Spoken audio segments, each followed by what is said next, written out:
Le texte argumentatif.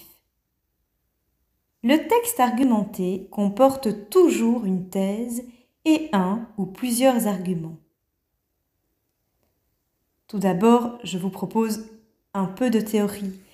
Donc ce sera un petit rappel de ce qu'on a déjà vu en classe. Qu'est-ce qu'une thèse ?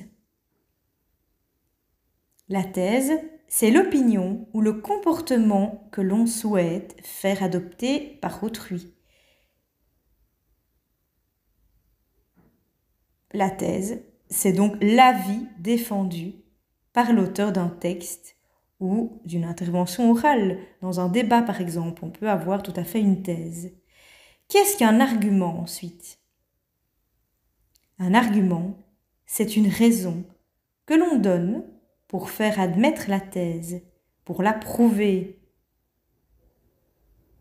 Plus il y a d'arguments, plus on a de chances de convaincre son interlocuteur.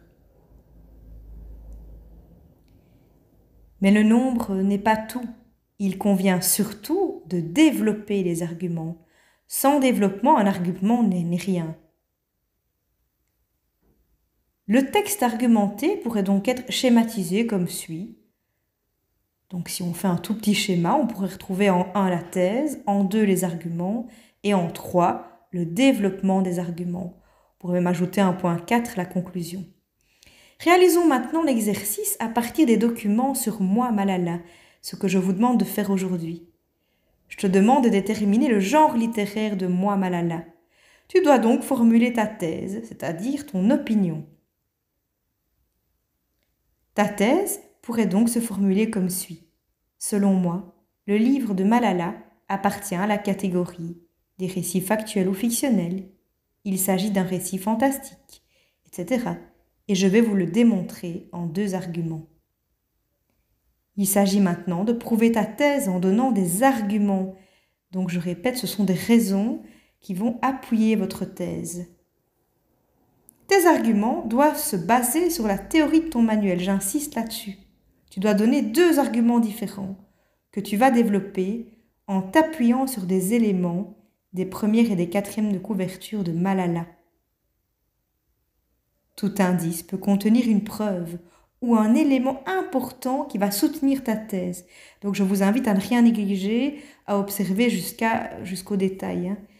Lorsque tu as fini le développement de tes arguments, n'oublie pas de conclure en un court paragraphe. Alors je vais donner un exemple. Donc par exemple, grâce aux éléments présents en première et en 4e de couverture, j'ai pu déterminer le genre littéraire de l'œuvre.